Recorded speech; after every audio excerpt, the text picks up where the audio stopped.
Welcome and welcome back to my channel. Thumbnail देख के video का पर्पस पता चल ही गया होगा। So let's come to the point. एक लड़की शादी के बाद नया घर बसाने जाती है, लेकिन अगर वही घर उसके लिए डर बन जाए तो दहेज सिर्फ पैसों की मांग नहीं होती। कभी दबाव, कभी ताने, कभी एडजस्ट करो। धीरे धीरे एक इंसान टूटने लगता है अंदर से।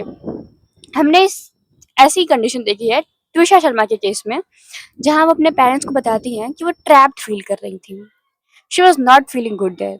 और कभी कभी बहुत दुख होता है ये सुन के भी कि इंसान कभी कभी मदद मांगते मांगते चुप हो जाता है। ट्विशा शर्मा एक सक्सेसफुल मॉडल और एक इंडिपेंडेंट स्ट्रॉन्ग वुमेन थी। 33 ईयर ओल्ड पर उनकी शादी हुई। शी वॉज अ मॉडल और दो तेलुगु मूवीज में काम भी कर चुकी थी और जर्मनी में जॉब करती थी। जो भी she was very strong, she was very independent. और 33 ईयर ओल्ड पर उनकी शादी हुई थी समर्थ सिंह से। मुझे पता नहीं डेटिंग ऐप में मिले कैसे हुआ, शादी हुई। और समर्थ सिंह वाज एडवोकेट और उसकी मम्मी गिरिबाला सिंह एक्स जज थी। ऑब्वियसली वो जज थी तो she knows how to handle the cases और कैसे ऐसे क्रिमिनल केसेस पे कैसे ऐसी चीज़ों को हैंडल करते हैं। तो शी नोज एवरीथिंग। और शादी के टाइम पे मतलब ये 12 मई को त्विशा की डेथ हुई। तो डेथ के बाद त्विशा के फादर ने बताया कि शादी के दिन गिरिबाला सिंह ने उन्हें कॉल किया और बोला कि हम बारात नहीं लाएंगे क्योंकि आपने हमारे स्टैंडर्ड के अकॉर्डिंग मैनेजमेंट नहीं किया है। तो कंपनसेशन के तौर पे हमें पैसे चाहिए। और तो कंपनसेशन में मतलब बड़ी भारी डिमांड की गई थी, बट फिर भी धीरे धीरे 10 लाख पे बात हुई। बट उनके पापा उतने भी नहीं थे, इतना खर्चा कर चुके हैं शादी में, 10 लाख फिर कहाँ से लाएंगे। तो he was able to give only 2 lakhs. Okay, तो वो 2 लाख देने के लिए रेडी थे। लेकिन फिर भी गिरिबाला सिंह वाज लाइक कि नहीं, हमारे स्टैंडर्ड मैच नहीं हुए और सबका खर्चा मतलब आपने हमारे स्टैंडर्ड को मैच नहीं किया तो हमें कंपनसेशन तो चाहिए। तो उस टाइम कैसे भी करके बारात आई, शादी हुई कैसे भी। और पहली बात तो ये है कि इस चीज पे ही कोई शादी के दिन कॉल करके आपसे दहेज की डिमांड कर रहा है और आप अपनी बेटी के बारे में बिना सोचे वहां शादी कर दे रहे हो कि चलो नहीं अमीर हैं। आप ये तो सोचो कि भाई वो उसे बाद में टॉर्चर कर सकते हैं उसी चीज के लिए। तो this is for all to all the parents कि अगर ऐसी कुछ है डिमांड किसी की आपकी बेटी की शादी के शादी के दिन ही, तो ये सेफ नहीं है कि आप शादी कर देंगे। ठीक है, ये हुआ। और 12 मई को आती है न्यूज़ कि वो डेड, शी वॉज डेड। वो फांसी लगा के मरी, कैसे मरी कुछ नहीं पता, 12 मई को। और वो बेल्ट से सुसाइड करती हैं, ऐसा होता है। और सीसीटीवी फुटेज में दिखाया है कि गिरिबाला सिंह एकदम फ्रीली अपने स्टेयर्स पे चल रही हैं। वो दिख रहा है कि उसे उसे पता है कि कुछ ना कुछ हुआ है ऊपर और कुछ हुआ है ट्विशा को, बट वो बहुत फ्री है, बहुत इतना कुछ है नहीं, उन्हें उन्हें स्ट्रेस तक नहीं उसके चेहरे पर दिख रहा है। और फिर उसमें दिखाता है फुटेज में कि समर्थ और दो तीन और लोग उसको नीचे लेके आ रहे हैं और जैसे कोई गार्बेज बैग को ऐसे पटकता है, क्या करता है वो, बस वो कैमरे के लिए शायद दिखाया जा रहा है कि वो उसको सीपीआर दे रहा है, बचाने की कोशिश कर रहा है, पता नहीं क्या कर रहा है। ठीक है। और पेरेंट्स का तो अक्यूज है कि वो दहेज का केस है। ठीक, और ये भी है उसमें। और त्विशा ने बहुत बार अपने पेरेंट्स को मैसेज भी किया कि मैं यहाँ पे ट्रैप्ड हूँ, मुझे बचा लो, मुझे यहाँ से ले चलो। अपनी अपनी बहन को, कजिन को, जो भी थी उसको भी मैसेज किया कि bro I am trapped here, please तुम आगे मत ऐसी चीजों में फंसना। तो ये दिखा रहा है कि भाई उन्होंने क्या ही किया है उसके साथ। और उसकी बॉडी पे 6-7 जगह इंजरीज हैं, पता नहीं क्या किया उन लोगों ने। और सबसे सबसे बेकार मुझे वो लगा जो ये गिरिबाला सिंह प्रेस कॉन्फ्रेंस में बोलती हैं कि त्विशा को प्लांट्स बहुत पसंद थे, शादी के पहले उसने मुझे बताया था, पर प्लांट्स थे वो शादी के बाद ध्यान नहीं देती थी। इन्वेस्टिगेशन में लोग आए तो मैं अपने प्लांट्स को पानी नहीं दे पाई। ये वीडियो देखो। अम्मा आई लव दिस, मुझे प्लांट्स बहुत पसंद है, लेकिन सुबह में जैसे वॉक करके आती थी पौधों पर पानी डाला, वो कभी कभी देखती नहीं थी पौधों की तरफ। ऐसे यार त्विशा, तुम तो बताती पौधे बहुत पसंद है, तुम कभी I mean and we love plants, इसीलिए तो मैंने हम यहाँ से लेकर ऊपर इवन पुलिस ने जब लॉक कर रखा, ऐसे मेरे पौधे मर जाएंगे। यू डू योर वर्क, आप जितना कर सकते हो। मेरे लिए तो हर पौधा इज लिविंग एंटिटी, हमें बचाना है उसको। बट इसका ये जो it was a complete farce, it was a complete नाटक। या तो वो नहीं समझती थी या उसके अंदर वो जो दो व्यक्ति हैं वो उसको आड़े आते थे। एक तरफ पौधे अच्छे लगते हैं, एक तरफ बच्चे अच्छे लगते हैं, लेकिन पौधों की देखरेख नहीं करना है, बच्चे नहीं पैदा करने हैं।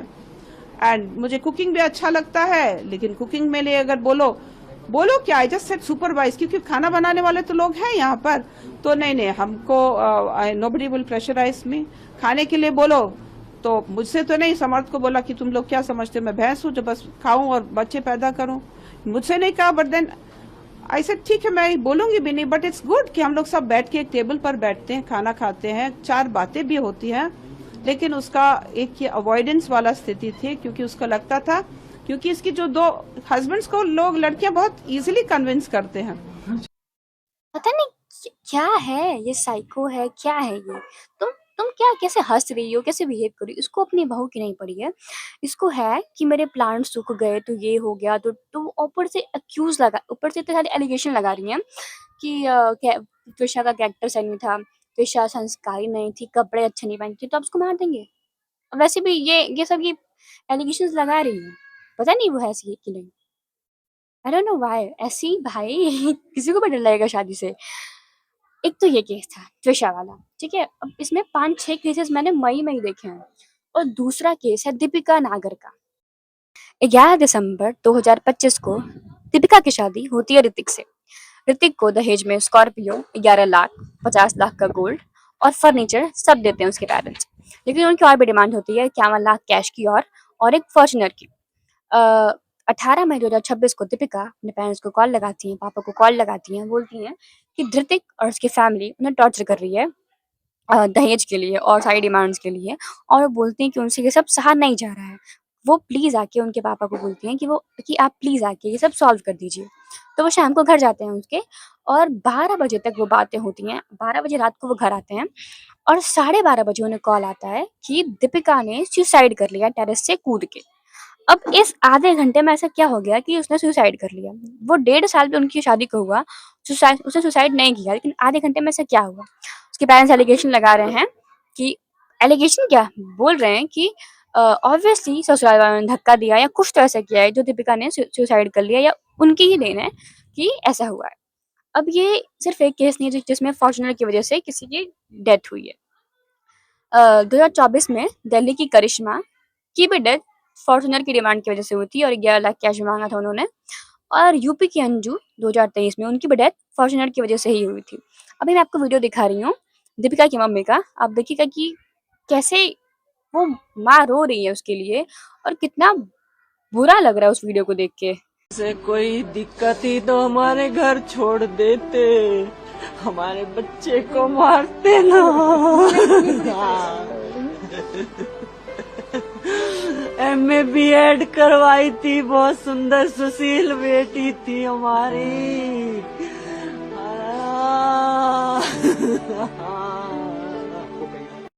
अब हम बात करेंगे कंचन की। कंचन एक सोशल मीडिया क्रिएटर थी और उनकी लव मैरिज हुई थी शिवम वर्मा से। पहले हम वीडियो देखेंगे ये।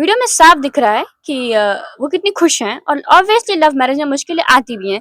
इनकी तो कास्ट भी अलग थी और ससुराल वाले शायद कास्ट का डिस्क्रिमिनेशन करते थे इनके साथ, और जिसकी वजह से इनके साथ भी बहुत सारे टॉर्चर होते थे कास्ट से लेके।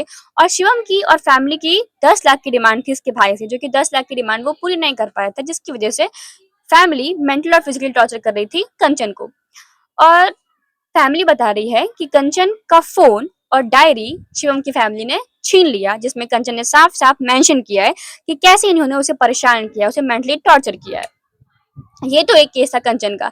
अब बात करेंगे पलक रजक की। मध्य प्रदेश की पलक रजक की शादी होती अमित रजक से 14 अप्रैल 2025 को। वो भी एक सोशल मीडिया क्रिएटर थी। उनकी शादी होती है और अमित एयरफोर्स में कुछ थे, पता नहीं क्या था, और फिर उसे गोल्ड सिल्वर बाइक भी दी जाती है। उनकी बहुत सारी डिमांड होती है कार की और गोल्ड चेन की, जिसकी वजह से उधर पलक को भी परेशान किया जाता है, मेंटली फिजिकली टॉर्चर किया जाता है, ट्रॉमेटाइज किया जाता है।